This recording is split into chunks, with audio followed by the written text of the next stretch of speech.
지시가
하고 세상 끝이 이르면 영광스런 아침도 이트겠네.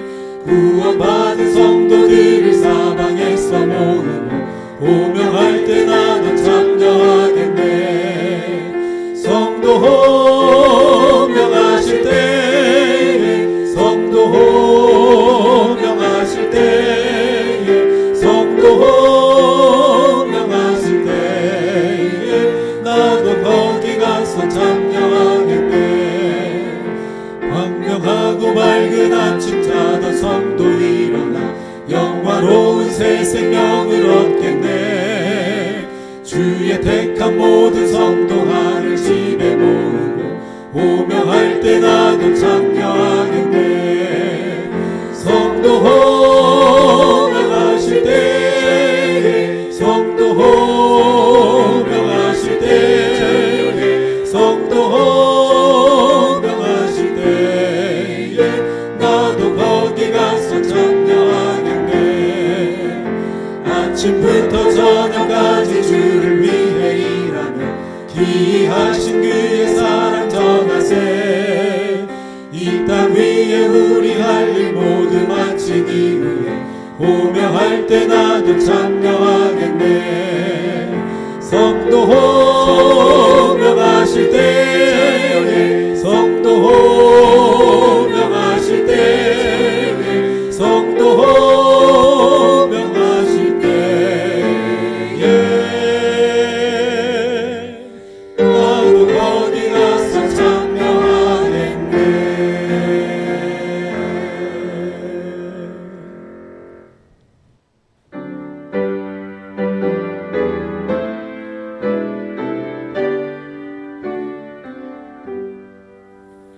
내 주님 오시리, 없으리 오시리. 내가 공중에서 주를 만나겠네. 내 구주 예수 없으리 오시리.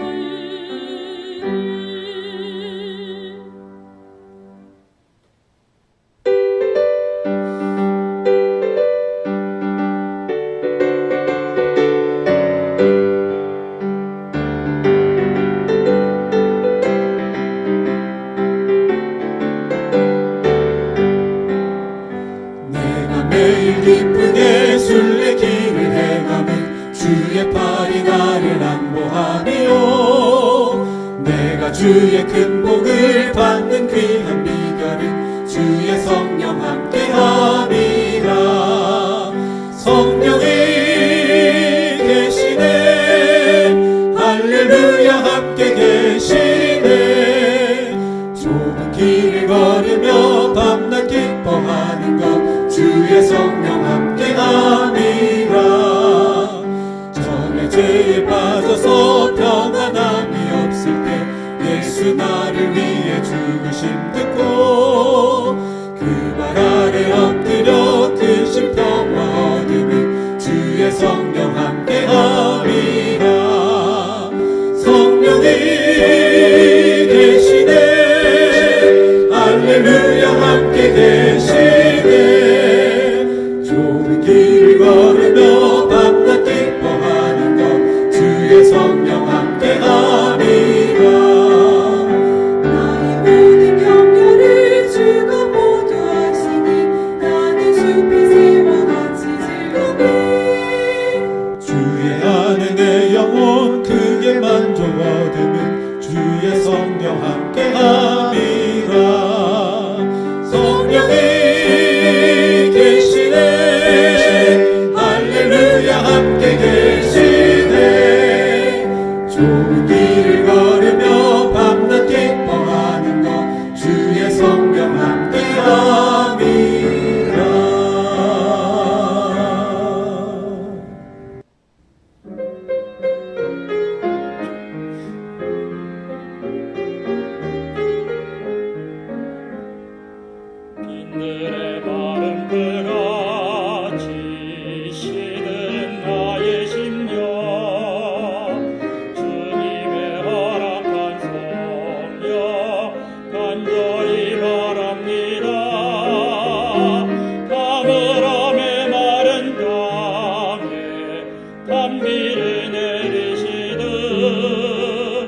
성령의 담비를 부어 새 생명 주옵소서. 반가운 빗소리 듣고 산천이 춤을 추네.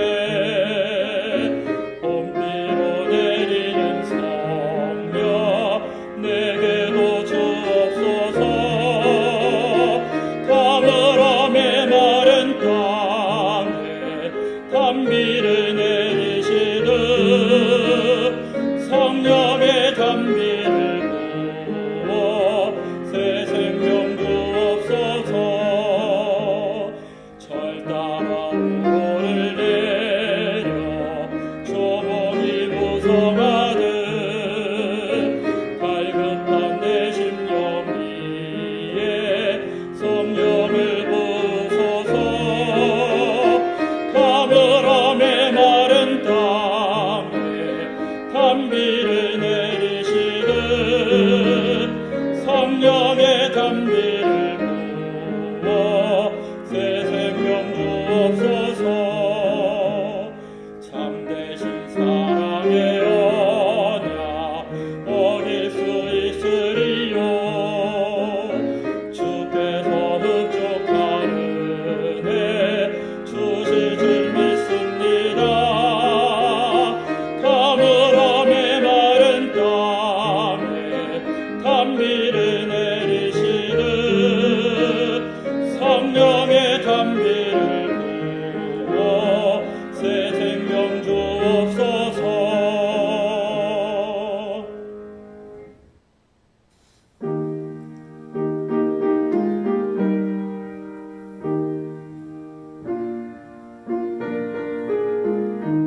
예, 성도 여러분 안녕하십니까?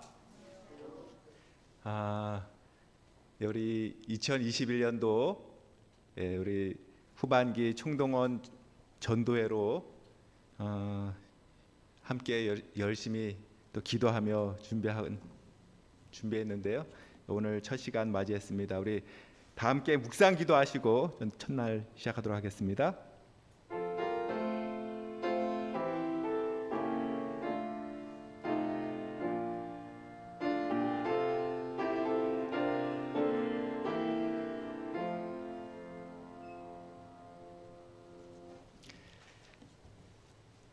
예, 우리 처참히 225장 우리 다 함께 일어나셔서 함께 힘차게 부르겠습니다.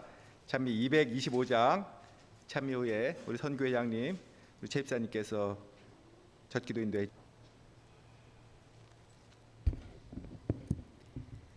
감사하시고 은혜로우신 아버지 하나님, 또 이 말씀의 잔치를 열 수 있도록 우리 하나님 축복해 주셔서 감사합니다. 아버지 하나님, 먼저 우리 마음을 우리 하나님께 향할 수 있게 도와주시고 또 말씀을 받아들일 수 있는 심령들이 될 수 있도록 준비시켜 주시기를 간절히 빌고 원합니다.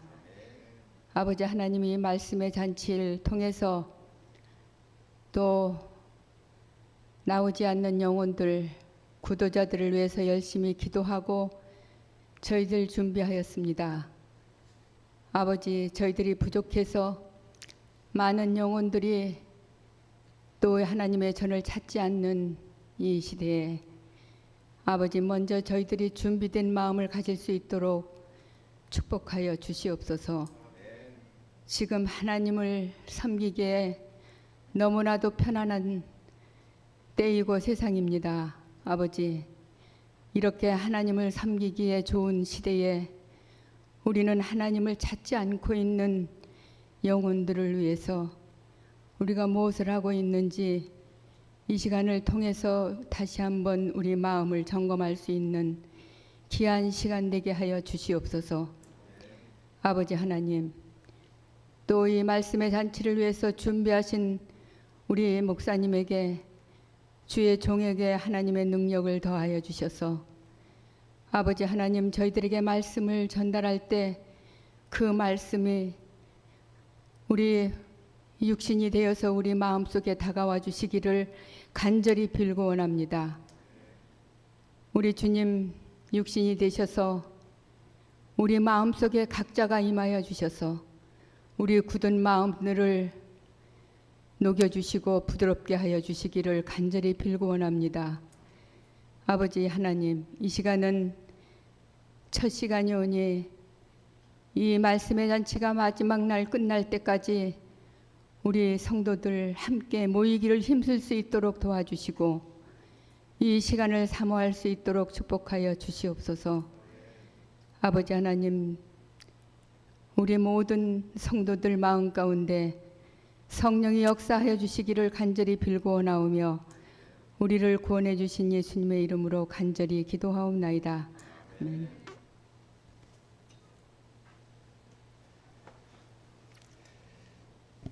예, 감사합니다. 우리 40일 특금새를 하면서 매일 아침 부른 주제가 찬미인데요. 우리 빈들의 마른 풀같이 이 성령에 대한 이 찬양을 이번 한 주간 또 주제가로 매주 부르겠습니다. 매일 부르겠습니다. 이번 한 주간 총 주제가 무엇인지 같이 한번 읽어볼까요? 시작. 비우놀이가 불행한 이유. 예, 비우놀이가 불행한 이유. 좀 제목만 들어도 어떤 내용일까 궁금하고 좀 설레지 않습니까? 예, 이 시간에 우리 강사 목사님을 잠깐 소개하겠습니다. 우리 강사 목사님을 위해서 우리 성도님들 같이 열심히 기도해 주셨는데요. 아주 가까운 같은 서구에, 우리 인천 서구에 위치한 청라 시원교회 담임 목사님이시고요. 예전에 부평에도 심문을 하셨습니다. 특별히 그 대학원 향학 공부할 때 저하고 바로 옆집에 2년 동안 같이 살았던 특별한 인연이 있는 목사님입니다. 그리고 우리 미국에서 목회학 박사를 받으시고 그다음에 바로 이 청라로 오셔서 지금 청라에서 심부하고 계십니다. 우리 잠깐 일어나서 인사하실 때 크게 환영합니다 이렇게 인사를 하면 좋겠습니다. 환영합니다. 예, 우리 이 시간에는 두 번째 찬미를 다 함께 부르지 않고요. 우리 조삼희 장로님께서 특별한 하모니카 우리 연주로 특창을 듣고 말씀을 듣도록 하겠습니다.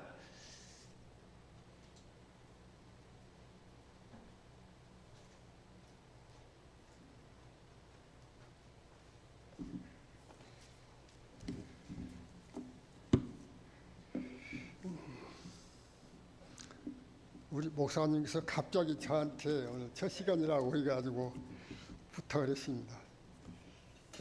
이게 참 좋아하는 복음성가인데 참 제가 1절 하모니카 부르고 2절은 우리 다 같이만 불러보도록 하겠습니다. 1절만.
이제 같이 부르습니다.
이거를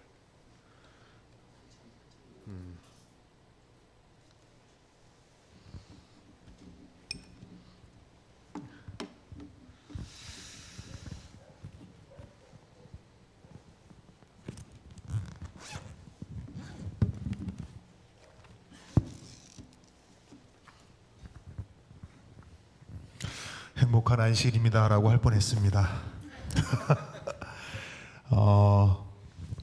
사실은 부탁을 받고요. 우리 목사님 부탁을 받고 늘 지역에서 같이 뵀기 때문에 뭐 신선한 감도 없고 또 말씀에 대한 기대감은 얼마나 있을지 모르겠으나 부담을 많이 느꼈습니다. 그래서 우리 목사님께 여쭤봤어요. 우리 뭐든지 일을 진행할 때는 이것이 어떤 그 의도와 또 계획과 또 우리가 어떤 마음가짐으로 이 전도회를 우리가 대하는가 상당히 중요하다고 생각이 들어서 그럼 구도자가 여러분이 계시면 구도자에게 좀 목적을 좀 맞춰야 될 필요성이 있는데, 만약에 구도자가 조금 숫자가 적다면 그렇다면 구도자에게 핵심을 맞추기보다는 이제 우리가 좀 성경을 좀 깊이 한번 좀 연구해 보자 하는 차원에서 사경의 중심으로 좀 이해하고 왔습니다. 물론 구도자가 와도 그 말씀을 같이 들으면서 또 공감할 수 있는 부분이 있다고 생각이 들어서 저는 그런 좀 세팅을 하고 왔는데, 그렇게 해도 될까요? 뭐 이미 다 나왔는데 어떡하겠어요, 그렇죠? 자, 오늘 행복이란 주제를 정해 봤는데요. 우선은 본문의 말씀을 한번 읽도록 하겠습니다. 마이크가 약간 둔탁한데 듣기 괜찮으신가요? 예라고 답도 안 하고 어떻게 하라는 건지 오다가 써야 되죠? 아무데나 써도 돼요? 오케이. 아무튼 저는 이런 사람입니다. 네, 뭐 소개를 다 하셨기 때문에. 또 중요한 건 여러분과 저희가 이제 시간 약속을 좀 해야 될 필요가 있어요. 저는 이제 주로 이제 교회에서 좀 길게 한다고 맨날 혼나요, 장로님한테. 그럼 여러분들 멀리 계신 분들도 계셔서 하여튼 8시 30분까지만 끝내면 되겠습니까? 네. 더 길게 하면 안 되죠? 네, 알겠습니다.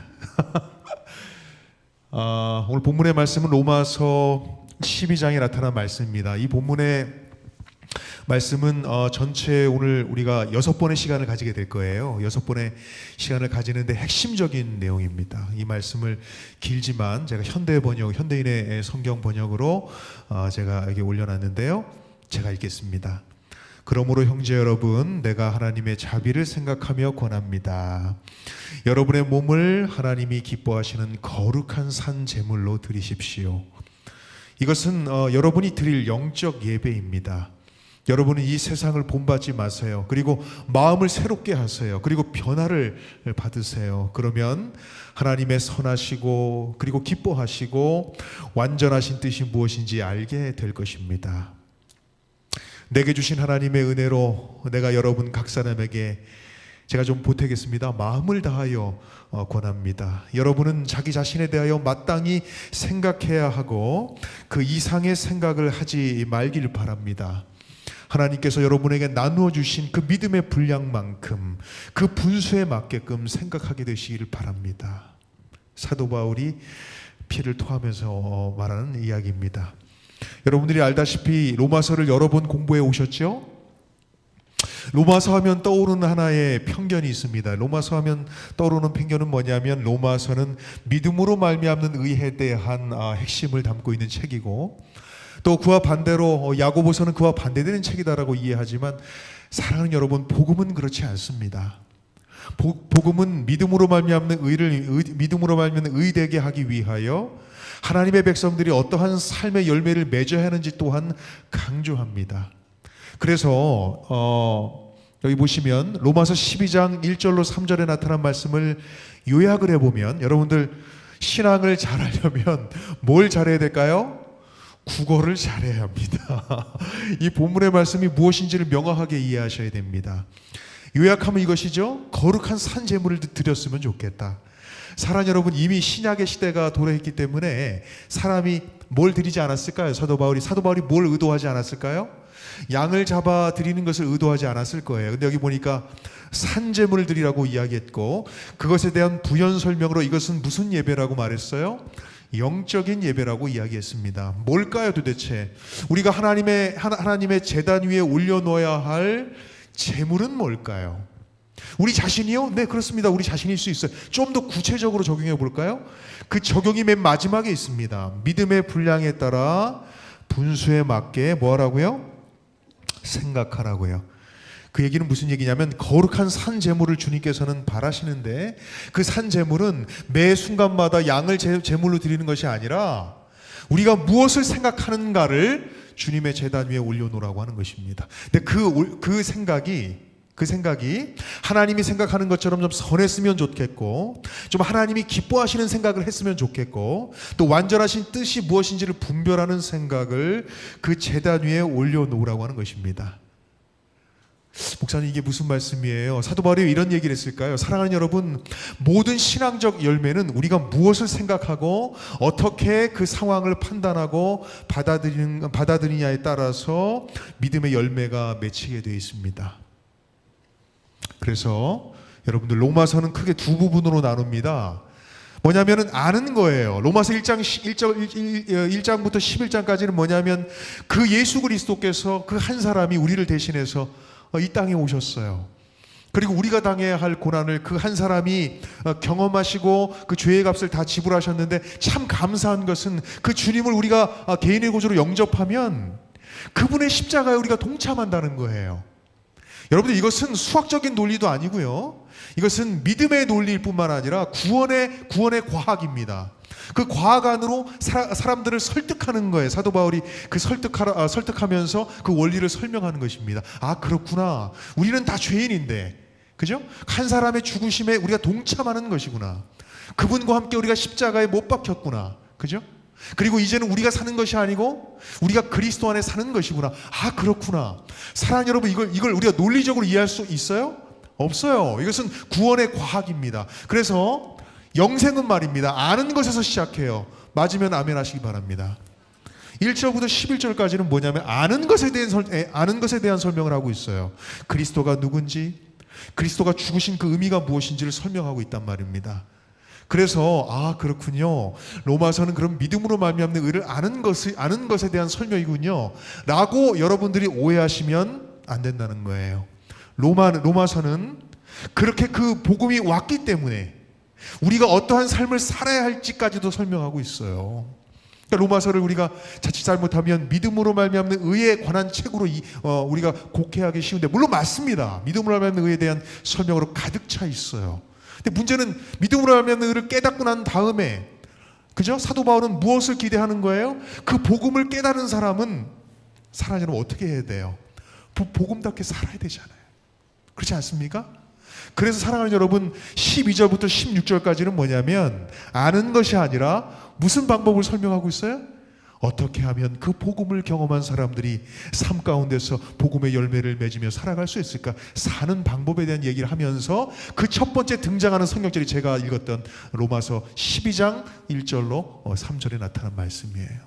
너희들의 생각이 주께서 선하시고 기뻐하시고, 그죠? 온전하신 그 뜻을 다 이해하는 생각을 그 제단 위에 올려놨으면 좋겠다. 사랑하는 여러분, 복음을 들으면 감격이지요? 근데 왜 우리는 복음대로 못 삽니까? 제가 이제 21년 차, 우리 목사님보다 제가 한 2, 3년 뒤에 나왔어요. 목회자라고 하는 타이틀을 들고 타이틀을 가지고 21년을 산 것입니다. 사랑하는 여러분, 우리가 평신도로 40년, 50년 사는 것도 아주 타이트한 어떤 그런 신앙생활의 어떤 우여곡절이 있겠습니다만, 목회자로 21년을 사는 것은 평신도로 21년 사는 거하고 좀 달라요. 많이 달라요. 좀 고단한 것도 있고 많이 뭔가 깊이 고민해야 될 것도 많이 있습니다. 제 개인적으로 생각해봤어요. 목회자가 아니라 하나님 앞에 서 있는 하나의 신앙인으로서 나는 그런 어떤 삶을 살고 있지? 단순하게 어떤 설교적인 스케줄을 짜고, 아니면 어떤 전도의 어떤 스케줄을 짜고 교회 행사를 어떤 운영을 하고 성도들에게 말씀을 증거하고 제가 해야 할 업무들입니다. 근데 그 업무가 저의 신앙을 대변하진 않아요. 그죠? 제가 아무리 목회를 열심히 하고 침례자를 많이 내고 목회를 성공적으로 해도 그것과 상관없이 하나님께서 나에게 물으실 만한 것들이 있단 말이에요. 그 질문에 대하여 내가 과연 정직하게 네 라고 답할 수 있느냐라는 얘기입니다. 저는 하나의 어떤 원리를 설명드리는 게 아니고 하나의 복음이 왔는데 이 복음에 맞게끔 우리가, 그죠? 하나님께서 바라시는 삶을 내가 살아낼 수 있을 것인지에 대한 깊은 고민을 했어요. 그죠? 그래서 그 부분을 좀 이번 일주일 동안 설명드리려고 하는 것입니다. 오늘은 오프닝 시간이기 때문에 그냥 미운 우리가 불행한 이유가 뭔지를 설명하려고 해요. 미운 우리가 불행했다고 합니다. 그 이유를 오늘 설명할 거고요. 두 번째 시간에는 우리 사람이 변해야 안 변해요. 제가 준비한 6번의 이 시리즈는 다 연결되어 있습니다. 하루도 빠지시면 사실은 안 돼요, 여러분들. 하루도 빠지시면 안 돼요. 내일은 인간에 대한 공부를 할 것입니다. 우리가 왜 변화되지 않는가? 선하시고 기쁘신 뜻을 왜 우리가 깨닫지 못하는가? 깨달아도 왜 우리가 삶 가운데 실천이 안 되는가? 아주 깊이 있는 내용들, 아주 구체적인 내용들을 좀 접근하려고 하는 것입니다. 여러분들 1년 내내 성경 말씀 열심히 보고 말씀대로 살려고 노력하지만 사람이 변해요, 안 변해요? 안 변하죠. 왜 안 변할까에 대한 원리를 지금 같이 공부하려고 하는 것입니다.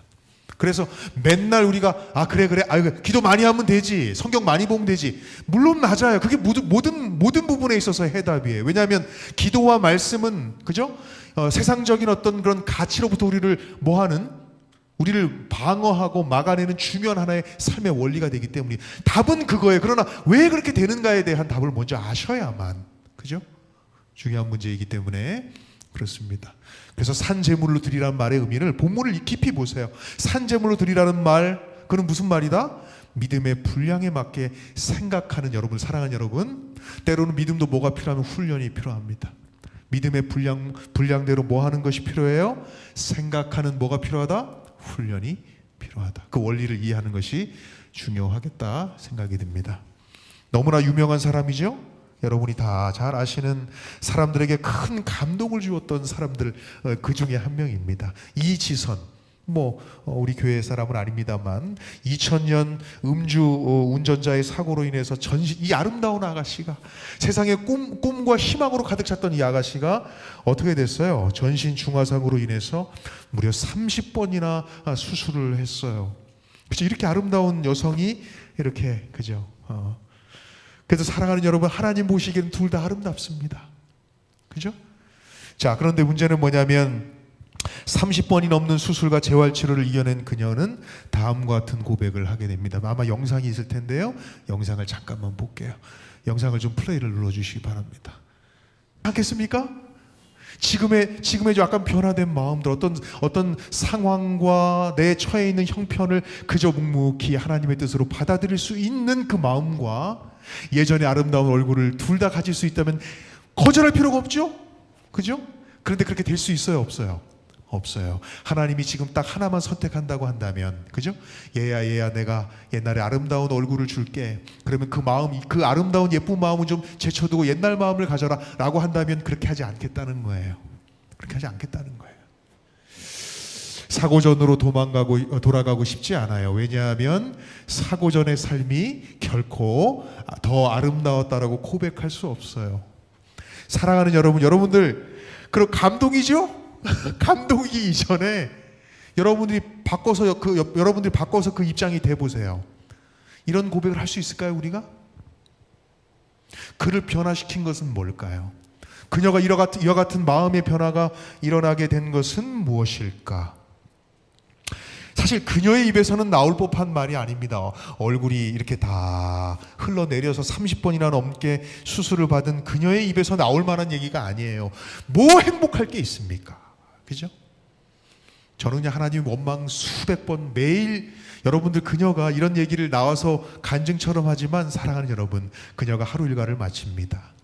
그리고 목욕을 하기 위해서 자기의 모든 이제 옷을 탈의하고 거울 앞에 자신의 선 모습을 눈으로 목격하고 싶을까요? 안 하고 싶을까요? 저렇게 간증하고 돌아가서 그날 저녁에 목욕하면서 다시 한번 하나님을 원망할 수도 있는 끊임없는 갈등을 그녀는 평생 하게 될 거예요. 그러나 그녀는 다짐하고 또 다짐합니다. 지금의 마음을 가지고, 그죠? 이그러진 얼굴을 갖는다 할지라도 내가 뭐하지 않으리라? 이렇게 뭡니까? 하나님께서 허락하신 이 상황을 받아들일 수 있을 만큼 내가 수용된 이 마음만큼은 내가 뭐하지 않겠다고요? 포기하지 않겠다고요. 여러분들, 저는 못할 것 같아요. 그죠? 근데 그녀는 그렇게 했단 말이죠. 또 어떤 사람은, 타다라는 사람은 뭡니까? 걷지도 못하면서 자기가 행복하다고 얘기해요. 저는 얼굴을 하면서도 행복할 수 있다라고 이야기를 해요. 그죠? 비단 신체 장애뿐만 아니라 세상에서 가치 있다, 소중하다 여겨지는 행복의 수단들이 있단 말이에요. 여러분들 어떻게 하면 행복하시죠? 예수님이 얼마 안 있으면 오실 거야 라고 행복을 느낀다고 말은 하지만 우리가 실제 그렇게 받아들이고 있나요? 조덕현 목사, 청라시온교회 조덕현 목사, 목회 21년차 조덕현 목사, 넌 정말 예수님의 재림을 갈급하니? 그게 정말 너에게 원하는 일이야? 네, 정말이야? 정말 그래? 네라고 강하게 대답할 수 없는 제 자신을 보게 되는 것입니다. 오늘 여러분들은 어떠세요? 그래서 세상에서 가치 있다 소중하다 여겨지는 행복의 수단들이 있어요. 소위 세상 사람들이 말하는 것입니다. 참 자녀가 좋은 대학 갔다며, 얼마 전에 좋은 아파트 당첨됐대. 저는 그런 것과 거리가 먼 사람이었는데 우리 최근에 말입니다. 누구라고 말하지 않겠습니다. 여러분 추적 들어가면 다 나오니까 몇몇 분들이 모여가지고 이렇게 대화를 나누는 걸 봤어요. 그 아파트 당첨되는 게 상당히 중요한 이슈인가 봐. 그죠? 여러분들 심각한 얘기하니까 갑자기 얼굴이 굳어지시는데 네, 사랑하는 여러분, 그와 같은 행복의 수단이 없어도 여러분 행복할 수 있어야 돼요. 뭐라고요? 미운 오리가 불행한 이유가 뭘까? 그죠? 왜 그리스도인들이, 제가 던지는 질문입니다. 저에게 던지는 질문이에요.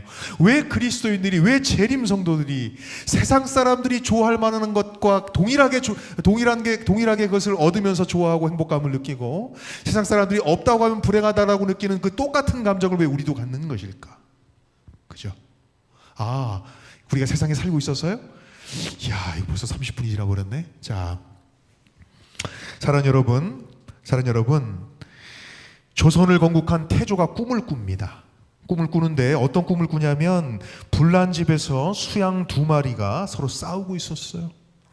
근데 그 양들을 잡으려고 이성계가 말이죠. 이성계가 이제 왕이 되기 전에 이성계입니다. 이성계가 그 양의 뿔을 잡으려고 하자 뿔이 부러져 버렸어요. 사랑 여러분, 뿔은 어떤 상징성을 갖고 있나요? 성경적으로 보면 이것은 왕권을 의미하는 듯한 느낌을 갖는단 말이에요. 그리고 꼬리를 잡으려고 하자 꼬리가 쑥 빠지면서 그 양이 도망가 버렸어요. 그리고 벌쩍 이제 잠에서 깨어나게 됐습니다. 이야, 이 꿈은 흉몽이다. 내가 지금 조선이란 나라를 건국하려고 하는데, 그죠? 아마도 하늘에서 이것을 나에게 주지 않으려고 내려주신 꿈인가 보다라고 이해했단 말이죠. 근데 그에게 누가 나타납니까?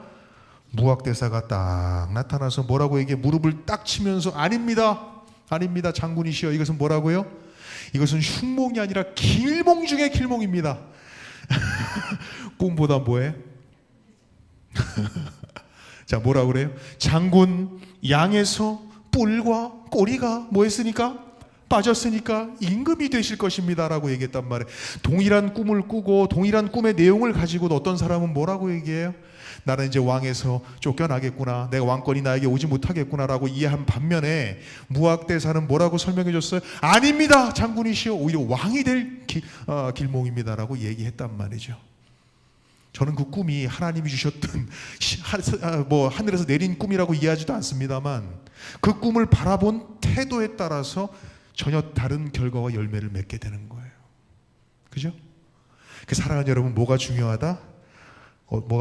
어떻게 생각하느냐, 어떻게 그것을 수용하고 받아들이냐가 중요합니다. 여기에 사물이 하나 있다고 쳐요. 여기 벌써 나와버렸네. 사물이 하나가 있어요. 그 사물을 바라보는 것에 따라서 사람들의 태도가 달라집니다. 우리가 전에 넘어갈게요. 이거는요, 사람의 태도에 따라서, 그 상황을 바라보는 사람에 따라서 다 해석이 다 다르단 말이에요. 동일한 상황에 따라서. 그죠?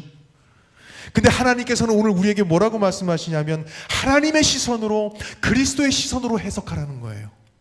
여러분에게 닥친, 여러분이 느끼기에 그게 나쁜 일일 수도 있고 좋은 일일 수도 있겠으나, 그 모든 상황을 누구의 시선으로 바라봐라? 예수님의 시선으로 해석하라는 거예요. 아멘이 벌써 나오면 안 되는데 큰일 났다. 그래서 여러분들, 그것은 하나의 사건에 국한되지 않습니다. 여러분의 삶에 굽이굽이 일어나는 사건들과 어떤 일에 대해서 여러분이 이것을 어떻게 받아들이고 어떻게 수용하느냐에 따라서 해석은 말이죠, 전적으로 여러분의 마음의 의존도 있어요. 그래서 제가 무슨 얘기 하려고 한다고 일주일 내내? 마음에 대한 얘기를 하려는 거예요. 여러분의 마음에 따라서, 마음이 뭐예요? 마음이 뭔지는 내일 배우도록 하겠습니다. 그래서 여러분들 여기 뭐라고 그랬어요? 모든 해석은 마음에 달려 있는데, 이게 왜 나오나? 벌써 이게 나와버렸네요. 자, 여기 보면 잠언 4장 23절, 제가 이거 빠뜨렸네요. 너무나 중요한 말씀입니다. 무릇 지킬 만한 것보다 더욱 무엇을 지키라고요? 내 마음을 지키라. 생명의 근원이 이에서 난다. 이렇게 얘기했습니다. 하나님은 우리의 마음이 지켜지기를 바라세요. 오늘 이 순간 아이고 어쨌든 간에 우리가 일주일 동안 전도회는 했는데 누가 손님을 왔으니까 손님 대접 차원에서 오신 분도 계실 거고 그래 안 그래? 안 그래요? 제가 손님이잖아요. 아니면 정말 그래 특별한 분이 오셨나 보다 좀 한번 이번 기회를 통해서 사람은 특별하지 않지만 말씀을 증거하는 것을 통해서 개떡같이 줘도 내가 찰떡같이 드리리라 그런 마음으로 오시면 그죠? 개떡이 찰떡이 되는 거예요. 아멘입니까? 개떡 어떤 사람 이런 경우도 있어요. 개떡같이 줘도 찰떡같이 받아들인 사람이 있습니까? 그런데 찰떡같이 줘도 개떡으로 받는 사람이 있어요. 맞아요. 죄송합니다. 제가 갑자기 너무 소리 질러서. 사랑하는 여러분, 개떡도 찰떡도 찰떡으로 받으면 아멘. 그죠? 근데 어떤 사람은 개떡도 찰떡도 다 개떡으로 받는 사람이 있어요. 여러분들은 제가 개떡을 드리든 찰떡을 드리든 다 찰떡으로 받게 되시기를 소망합니다. 제가 여러분께 드리고 싶은 하나의 질문은 그거예요. 그래서 불행한 것인가? 불행한 상태인 것인가? 아니면 불행하다고 마음 먹는 것인가? 어떤 거예요, 여러분들? 여러분이 불행하다고 느끼는 것은 정말 불행해서예요? 아니면 불행하다고 마음 먹어서예요? 자, 드디어 미운 오리 오늘 주인공입니다. 근데 6분이네 벌써. 이야, 큰일 났네. 노력해 보겠습니다. 미운 오리가 태어났어요. 여러분들 이야기 다 아시죠? 미운 오리를 형제들과 농장 동물들은 이상하게 여겼어요. 왜 그렇습니까? 자기들하고 달라요. 생김새도 다르고 오리와 달랐고 더 덩치도 컸습니다. 먹는 것도 더 먹어요. 사랑하는 여러분, 더 먹는 게 뭔 죄야 그렇게. 저는 아주 그냥 형들한테 더 먹는다고 혼나면서 컸는데 아무튼 더 먹는 게 뭔 죄예요, 그죠? 놀리니까 하나가 늘어났을 뿐이에요. 그리고 오리의 시선으로 바라보면 미운 오리는 정말 못생기기 짝이 없어요. 덩치도 크고 뒤뚱뒤뚱 오리도 뒤뚱 거는구나. 뒤뚱 걷고 말이죠. 덩치도 크고 말이죠. 털 색깔은 왜 그렇게 못나게 회색으로 되어 있는지. 그래서 별명마저도 뭐라고 붙였냐면은 미운 오리라고 하거라. 사랑하는 여러분, 그렇게 이름까지도 붙여질 정도로. 그러나 어미는 말이죠, 사실은 자기 새끼가 아닌데, 그죠? 그 어미는 어쨌든 간에 자기 품에서 나온 자식이라고 여겼기 때문에 못났던 잘났던 다 품을 품어야 되는 그런 오리 아니었습니까? 그죠? 그래서 뭐라고 사람들이 표현하냐면 너 참 불쌍하다. 노란 털도 없이 어떻게 인생을 그렇게 살아갈 수가 있어? 넌 그렇게 왜 이렇게 못생겼어? 걸음머리가 왜 그 모양이야? 넌 밥도 왜 그렇게 많이 먹어? 왜 우는 소리가 그 모양이야? 몹쓸 놈 못난 놈 같은 이라고 앞으로 너 이름 미운 오리라 해 라는 얘기를 들으면서 성장했단 말이죠. 나는 불행하지 않아. 나는 절대 불행한 사람이 아니야. 불행한 오리가 아니야. 그런데 불행해지는 거예요. 여러분이 속해 있는 공동체가, 여러분이 속해 있는 한국의 문화가, 그죠? 여러분이 이 세상적 가치관을 여러분들 밀어넣고 있어요. 이렇게 해야 행복하다라고 하는 어떤 모델을 만들어 놓고 그렇지 않으면 다 불행하다고 말하고 있단 말이에요. 저도 씨름하고 있습니다.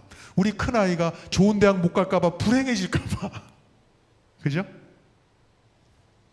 사랑하는 여러분, 이 모든 것들이 사실은, 그죠? 오리가 어디 나라에 태어났기 때문이에요? 오리라고 하는 커뮤니티에 생겨났기 때문에 오리는 불행을 경험하고 있는 거예요. 근데 이 오리가 어디를 가면 백조가 살고 있는 데 가면은 아주 인기 짱이 될지도 몰라요. 가장 아름답고, 그죠? 가장 평범하고, 그죠? 튀지 않고. 아마 백조 나라 가면 그렇게 밥을 많이 먹는 축에 속하지는 않을 것 같아요. 그죠? 그래서 여러분들 왜 불행하다고 오리가 느꼈단 말이에요. 그리고 불행해가지고 맨날 눈물 뚝뚝 흘리고. 불행해 보여, 안 불행해 보여? 불행해 보이잖아요. 저와 여러분이에요. 기껏 백조로 하나님이 창조해놨는데 오리나라 가가지고 오리나라의 가치관과 커뮤니티 안에서 그거 이루지 못하면 불행하다라고 하는 가치관에 쌓여서 눈물 흘리고 있어요. 제가 여러분을 흔들어 깨울게요. 정말 그것 때문에 불행한 거야? 정말 맞아? 하나님을 믿는 백성인데 정말 그것 때문에 불행한 거 맞아? 오늘 하나님이 그렇게 우리를 흔들어 깨우신단 말이에요. 자, 너 참 불쌍하다. 그거 참 없이 어떻게 인생을 살아가니? 그죠? 오리가 괴로웠던 이유를 제가 정리를 해봤습니다. 첫 번째, 남들과 달랐어요. 남들과 다르다라고 하는 사고가 오리로 하여금 불행하다라고 하는 감정을 만들어냈어요. 첫 번째는 다르다라고 하는 지식이 그를 불행하다고 생각하게 만들었어요. 그런 생각을 한 번, 두 번 하다 보니까 감정이 불편하게 됐어요. 감정이 불편하게 되자 의지적으로 뭐 하게 됐어요? 집을 뛰쳐나가게 되는 거예요. 사람은 단순하게 어떤 사고를 통해서 어떤 결과를 내는 게 아니고 사고를 통해서 감정의 변화가 일어나게 되면서 감정의 변화가 의지의 결단으로 나타나게 되는 것입니다. 두 번째는 뭐예요? 왜곡된 평가가 그를 둘러싸고 있었어요. 그죠? 노란 털이 행복한 거야. 그저 회색 털은 행복한 것이 아니야. 라고 하는 새로운 가치관을 그에게 계속 심어줬다는 것입니다. 그래서 미운 오리가 막 슬퍼했어요. 근데 미운 오리가 있다면 여러분, 미운 오리에게 이렇게 질문을, 정말 그것 때문에 슬픈 거야? 그 진짜가 맞아? 그것 때문에 정말 슬퍼하는 것이 맞아? 라고 좀 말해주고 싶어요. 남들처럼 가지지 못해서, 남들처럼 똑똑하지 못해서, 남들처럼 이쁘지 않아서. 저는 사실 크면서 어릴 때부터 등치가 이렇게 좋았거든요. 사실은 이걸 제 스스로 많은 극복하려고 노력을 했는데 안 되는 거예요, 이게. 그죠? 참 부럽더라고. 그죠? 얘기하지 않겠습니다. 그러나 오늘 우리가 이 세상을 향해서 그것이 외모이든 그것이 부든 명예든 어떤 것이든지 좋아요. 여러분들을 불행하게 만드는 많은 요소들로부터 여러분들이 다음과 같은 선언을 해야 돼요. 꼭 그렇지만 않아. 꼭 그렇지 않을 수 있어. 다 그런 것은 아니야. 그거 없다고 불행한 거 아니야. 그거 가지지 못했다고 해서, 우리 자녀가 그걸 이루지 못했다고 해서 불행한 것 아니야. 라고 당당하게 말할 수 있어야 돼요. 그래 여러분들이 불행이라고 하는 그늘에서 벗어날 수 있다는 사실입니다. 왜 복음이라고 하는 놀라운 소식을 가지고 있으면서도 왜 우리는 세상과 동일하게 고민하고 걱정하고 불행하다고 말하고 있냔 말이에요. 사도 바울의 자녀가 서울대학교 못 가가지고 불행하다고 생각하던가요? 뭔가 다른 거죠, 그죠? 제가 그래서 질문을 던졌습니다. 이거는 제가 정답은 아니에요. 제가 그래서 좀 괴팍스럽게 제가 그 사춘기 소년이 된 심정으로, 그죠? 남들과 다른 것이 불행한 것일까? 제가 이렇게 질문을 던져봤어요. 남들과 다른 것이 불행한 것일까? 남들처럼 똑똑하지 못하거나 이쁘지 못하거나 가지지 못하거나 하여 불행하다고 하는 것일까? 여러분들 똑똑한 사람, 이 세상에서 똑똑한 사람이 많이 있지만 그 중에 너무 똑똑해가지고 하나님도 없다라고 얘기했던 그 프랑스 철학자 샤르트르는 20세기 지성인으로서, 이 사람은 어떤 역할을 했냐면 기독교에 대해 매우 비판적인 사람으로서, 인간은 종교적 가르침이 없어도 충분히 선할 수 있다. 종교 필요 없어. 이 이야기를 듣고 수많은 젊은이들이 그리스도를 등졌습니다. 대단한 역할을 한 무신론자, 회의론자라고 할 수가 있어요. 그리고 죽음이야말로 우리를 자유롭게 만드는 하나의 통로가 될 것이라고 주장을 했어요. 그죠? 기독교인들이 바라보면 좀 나쁜 사람이죠? 사랑하는 여러분, 그가 떵떵거리면서 젊은이들 앞에서 그런 소리를 하니까 젊은이들이 열광을 했단 말이에요. 샤르트르 정말 그는 지성 중에 지성. 근데 사랑하는 여러분, 그가 죽을 때 어떻게 죽었는지 아십니까? 죽음이 몰려오자 죽음의 두려움에 쌓여가지고, 그죠? 죽음이여 나로부터 멀리 가라. 나중에 말이죠, 이것도 저것도 아니니까 부처님 찾고 하나님 좀 과장한단 말이죠. 결국은 자기 자신의 죽음에 대한 두려움으로 마지막 죽음을 맞이하는 초라한 인생을 살게 되는 거예요. 그죠? 사랑하는 여러분, 부는 어떻습니까? 미는 어떻습니까? 마릴린 먼로 하면 최고의 배우 아닙니까? 전 세계의 남성의 우상이며 가장 아름다운 여성으로 뽑히는 그도 그것을 소유하고 있었지만, 그죠? 남들이 가질 법한, 부러워하는 모든 걸 가지고 있었지만 그녀는 뭐라고 고백한지 아세요? 이렇게 고백을 했어요. 나는 한 여성으로 지닐 수 있는 모든 것을 다 가졌어요. 나는 젊어요. 나는 아름다워요. 돈이 많아요. 나는 사랑에 굶주리지도 않아요. 하루에 수백 통의 팬레터를 받고 있습니다. 나는 건강하고 부족한 것이 아무것도 없어요. 그런데 웬일일까요? 나는 이렇게도 공허하고 이렇게도 불행합니다. 이유 없는 반항이라는 말도 있지만 나는 이유 없이 불행합니다. 타살로 죽었는지 정확하게 알 수도 없지만, 자살로 죽었는지 정확하게 알 수도 없지만, 그의 인생의 마지막은 정말 비참하게 삶을 마감했다는 것입니다. 그러니까 사랑하는 여러분, 이것을 소유하면 행복이 있는 것처럼 우리가 착각을 하는데 그게 아닐 수도 있다는 거예요. 물론 그걸 잘 관리하는 사람도 있겠죠. 왜냐하면 성경에 불을 소유한 사람이 있나요? 아름다움을 가지고 있던 사람이 있던가요? 그러면서 하나님 말씀을 순종한 사람이 있던가요? 그것을 감당할 수 있는 그릇이 됐기 때문에 하나님이 주신 거예요. 근데 때때로 그런 아름다운 미모와 또 때로는 그 엄청난 부가 그에게 뭐가 될 수도 있어요. 걸림돌이 될 수도 있단 말이에요. 그죠? 그래서 예수님이 뭐라고 말씀하셨어요? 부자가 어디 가는 것이? 천국 가는 것이 뭐라고 설명하셨어요? 그 얘기는 무슨 얘기냐면 어렵게 생각할 필요 없어요. 그만큼 유혹의 거리가 많고 결단의 시기가 너무 많다는 거죠. 돈이 없으면, 돈이 좀 적게 있으면 결단할 것들이 좀 뭐라 그럴까요? 돈과 관련돼서 하나님 섬길 것인지 돈을 섬길 것인지에 대한 결단이 조금 적은데, 돈이 많아지게 되면 결단할 것이 더 많아지기 때문에 더 어렵다, 그 얘기예요. 다른 얘기가 아니고. 근데 여러분들, 그렇게 많이 허락해 주신 분들 중에서도 하나님을 진실하게 믿는 분들이 있습니까? 그건 뭐예요? 감당하는 거예요. 감당하는 거예요. 자, 아무튼 남들과 다른 것이 불행일까요? 여기 프랑스 드발 공감의 시대라고 하는 책에 보면 이런 말이 있습니다. 이런 말이 있어요. 어떤 사람의 성격에서 가장 안 좋은 면이 종종 가장 좋은 면인 걸 눈치챈 적이 있는가? 이게 무슨 얘기일까요? 좀 구체적으로 설명을 드려볼게요. 어떤 사람이 그냥 막 돌아다니면서 그냥 사람들에게 웃음도 주고 막 얘기도 많고, 한마디로 얘기하면 뭘까요? 내성적인 사람이 아니라 상당히 이렇게 뭐죠? 외향적인 사람이 있다고 쳐보세요. 근데 여러분들, 그 사람을 대할 때 우리는 두 가지로 평가합니다. 뭐라고 평가할까요? 참 대범하고 자기 자신을 드러내고 참 외향적이네요, 대범하네요 라고 좋게 평가할 수도 있는 반면에, 어떤 사람들은 뭐라고 평가할까요? 그런 모습을 보면서 참 덜렁댄다, 그치, 덜렁댄다, 그렇게 평가할 수 있을까요? 근데 사랑하는 여러분, 사람은 대범해야 되지 않습니까? 그죠? 너무 사소한 것에 집중하고 세부적인 일에 치중하는 쪼잔한 사람이 있다고 생각해 보세요. 그런 사람들 옆에 가면 좀 답답하죠? 그죠? 근데 사랑하는 여러분, 그러나 그가 직업이 뭐라면 회계사라면, 꼼꼼한 기획실이나 연구실 직원으로 그의 달란트를 충분히 활용한, 교회에서도 그와 같은 사람이 뭐 서기를 본다든지 재물을 본다면 그 달란트를 하나님께서 기쁘게 받으시겠죠. 그죠? 근데 여러분들, 그 사소하고 쪼잔하고 집착하는 그의 성격이 그를 최고의 회계사와 기획실 연구원으로 만들게 될 것입니다. 또 반대로 말이죠. 어떤 사람이 있어요.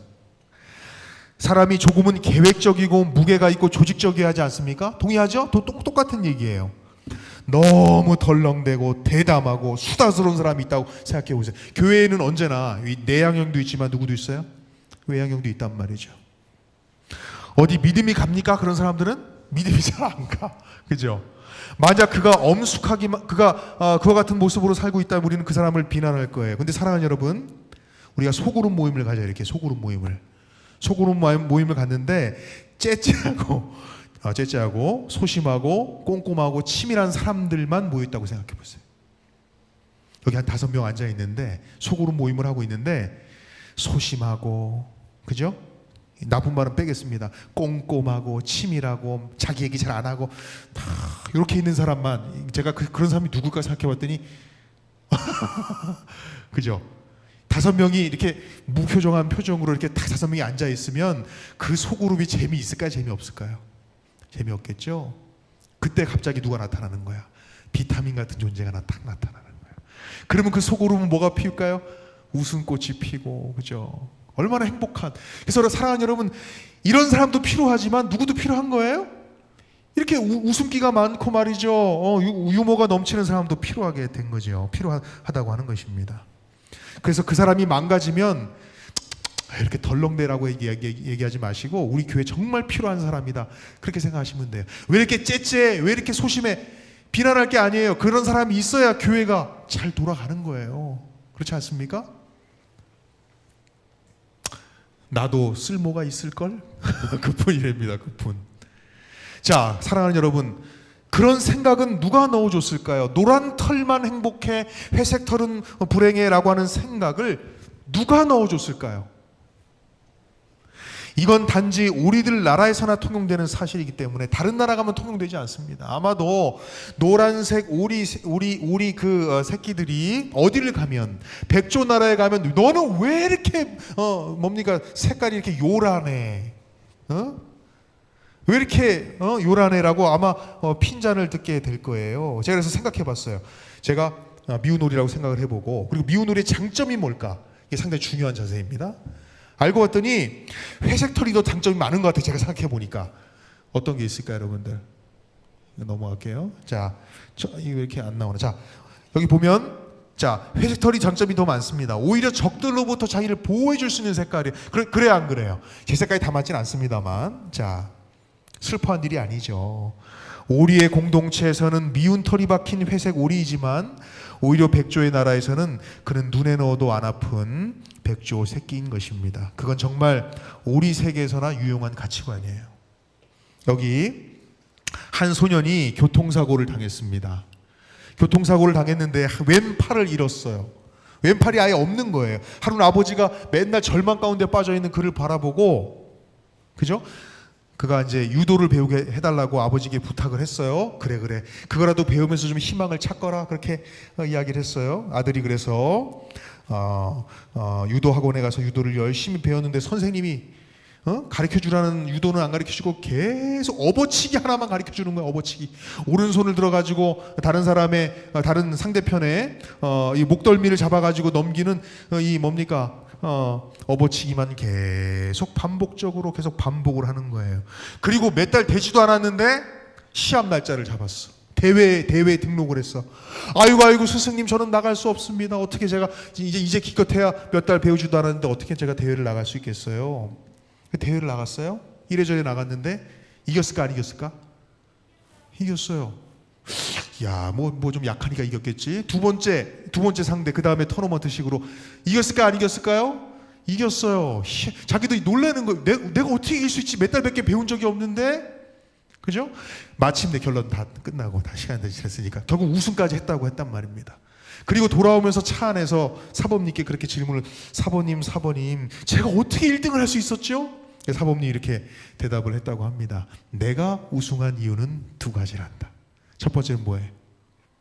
내가 완벽히 터득한 그 업어치기가 유도에서 가장 강력한 동작이야. 근데 중요한 게 있어요. 이 업어치기를 하려면 반드시 왼손을 붙잡히지 말아야 돼. 근데 사랑하는 여러분, 이 소녀는 왼손이 있어요, 없어요? 왼손이 없어요. 사랑하는 여러분, 그러니까 약점이 뭐가 된 거예요? 가장 큰 강점이 된 거예요. 그러니까 세상 사람들이 이게 좋은 거야, 이렇게 해야 성공한 거야, 이렇게 해야 행복한 거야라고 하는 가치가 때때로는 우리가 생각하는 것과 다를 수 있다는 사실을 보여주는 것입니다. 그래서 꼭 그렇지 않아. 세상 사람들이 여러분들을 이렇게 얘기하면 그거 가져 행복한 거야, 그거 못 가지면 불행한 거야 라고 하는 생각에 여러분이 과감하게 노라고 대답할 수 있어야 돼. 자, 다 그런 것은 아니야. 그 사랑하는 여러분, 두 번째 지나치게 슬퍼할 일도 너무 기뻐할 일도 아니라고 하는 것입니다. 자, 이야기를 좀 계속 진행해 나가면, 그래서 그가 불행하다고 느낀 이 미운 오리가 집을 나갔겠죠? 그럼 그에게 뭐가 닥친 거예요? 불행이 닥친 거예요. 내 인생은 불행해. 하는 것마다 안 돼. 되는 일이 하나도 없어. 근데 사랑하는 여러분, 참 희한한 건 뭔지 아십니까? 우리의 인생에 늘 불행만은 있지 않다는 사실이에요. 하나님이 간혹 물론 힘들어요. 저도 여러분의 삶을 잘 되돌아보시면 행복한 일이 많았어요? 아니면 슬픈 일이 더 많았어요? 50대 50이면 그래도 상당히 좋은 삶을 사신 거예요. 행복한 삶을 사신 거예요.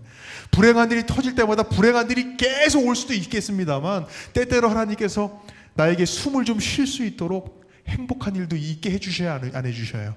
해주신단 말이에요. 여기 미운 오리도 누굴 만나냐면 기러기 친구를 만났어요. 너무나 힘들고 형들로부터 뭡니까 이렇게 구사리 먹다가 이제 집을 나간 다음에 고생하다가 누굴 만나면 기러기를 만났어. 기러기가 또 위로를 해줬어. 아 그렇구나. 늘 인생은 뭐한 건 아니구나. 불행한 건 아니구나. 행복을 느꼈다면 인생은 참 행복해. 근데 사랑하는 여러분, 그 행복이 계속 가나요? 그렇게 가면 좋을 텐데 또 불행한 일이 터지는 것입니다. 어떻게 했냐면 개들이 와가지고 사냥개가 와가지고 껑껑대면서 사냥꾼이 총을 빵 쐈더니 그 친구 기러기가 맞아 죽었단 말이에요. 이제 겨우 사귀었던 기러기가 또 죽었기 때문에 이건 불행이에요, 행복이에요? 불행이죠. 그죠? 이런 일들이 우리 인생에서는 계속 뭐 할까요? 반복된단 말이에요. 반복된단 말이에요. 그래서 사랑하는 여러분,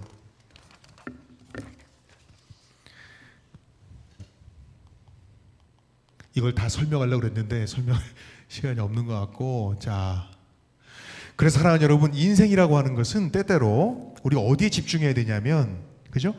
그렇구나. 삶에는 즐거운 일도 있고 슬픈 일도 있고 끊임없이 반복적으로 있구나. 하나님께서 나의 인생에 늘 행복만을 주시지는 않구나. 때때로는 나를 단련시키기 위해서 뭐도 줘요? 시련도 허락하시는구나. 그럼 우리가 생각을 바로 먹어야 돼요. 어떻게 바로 먹냐면, 아 그렇구나. 어떻게 하면 좀 더 그런 상황과 그런 사건들을 행복으로 받아들일 수 있을까에 집중하셔야 돼요. 하나의 팁은 뭐냐면, 슬픈 일에 집중하기보단 즐거운 일에 집중하는 연습을 하셔야 돼요. 즐거운 일에 집중하는 것도 삶을 견뎌내는 섭리를 바라보는 눈이라고 하는 것입니다. 고린도후서 10장 13절, 이거 다시 한번 읽어볼까요? 사람이 시작.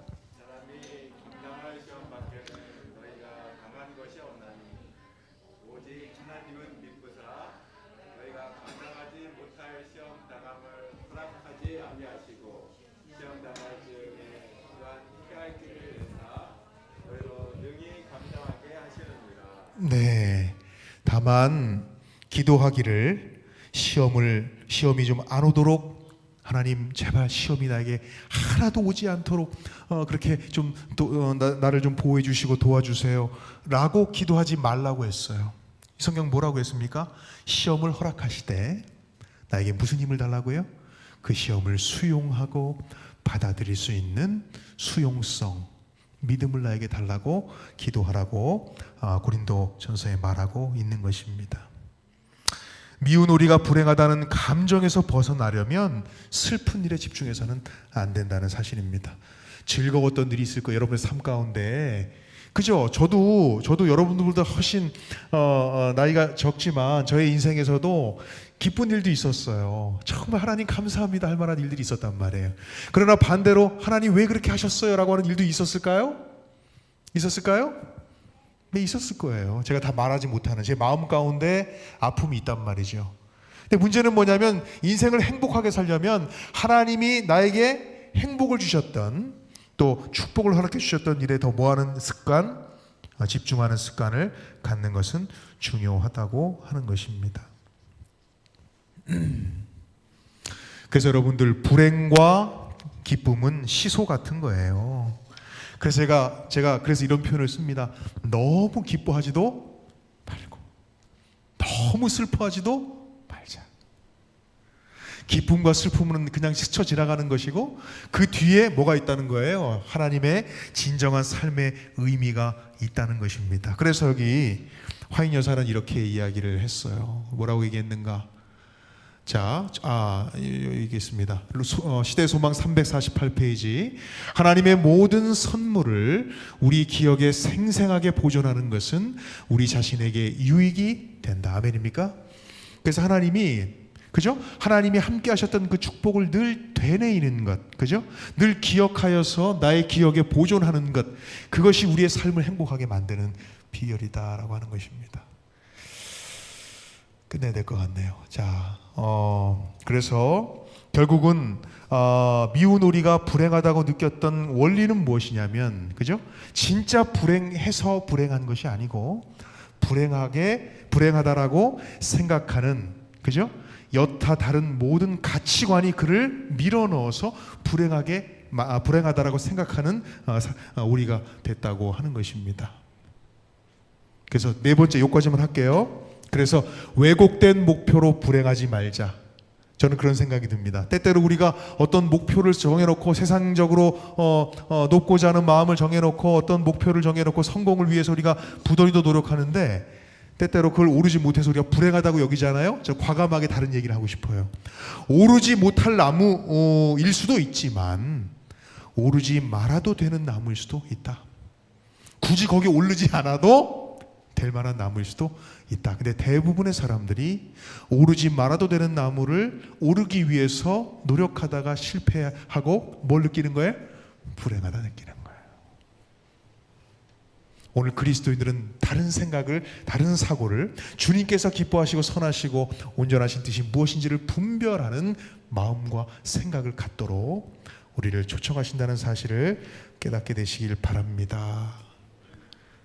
그죠? 자꾸 누군가 나를 그 틀 속에 밀어넣어서 붕어빵이 되게 만드는 거죠. 이 세상에서 통용되는 그 가치관에 우리가 매몰되어 버리면, 그죠? 사랑하는 여러분, 우리는 그리스도인이 느껴야 할 참된 복을 우리가 경험하지 못하게 되는 것입니다. 예, 마무리할게요. 우리 하나님께서 여기 에디오피아에 무르시족 소녀들이 있습니다. 이 소녀들이 제가 이걸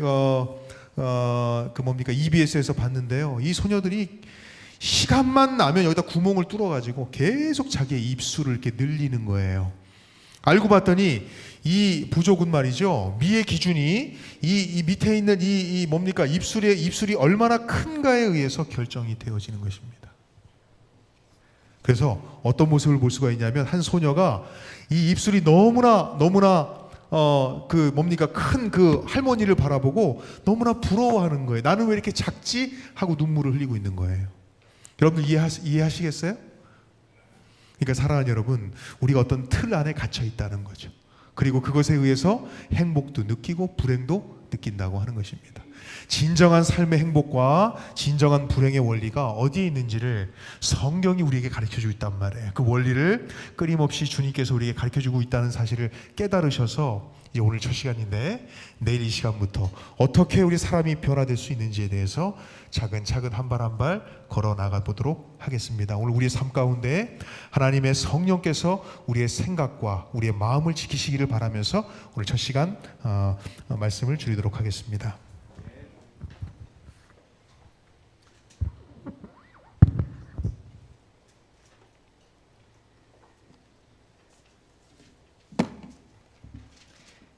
예, 감사합니다. 우리 마치는 참미 383장 참여 후에 우리 말씀 주신 목사님께서 축도해 주시고 마치겠습니다. 383장 참여입니다.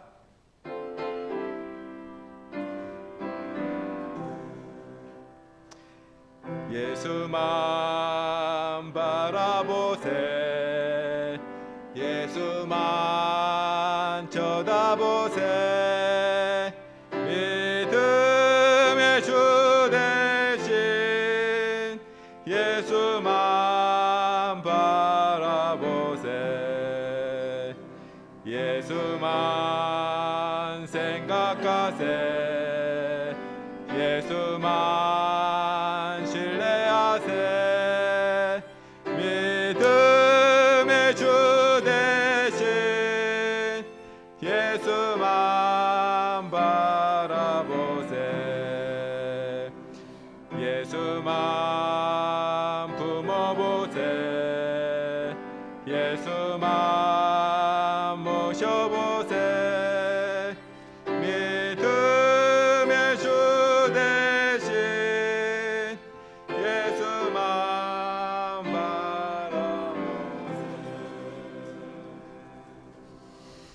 오늘 말씀을 통해서 우리의 생각과 우리의 지식과 우리의 의지가 주님의 뜻 가운데 거할 수 있도록 인도해 주옵소서. 일주일 동안 진행되는 집회 가운데 특별히 말씀을 전하는 저에게 능력을 더하셔서 아버지께서 하시고자 하는 말씀이 하나도 가감 없이 증거될 수 있도록 아버지 하나님 성령으로 인도하여 주옵소서. 예수님의 이름으로 기도합니다.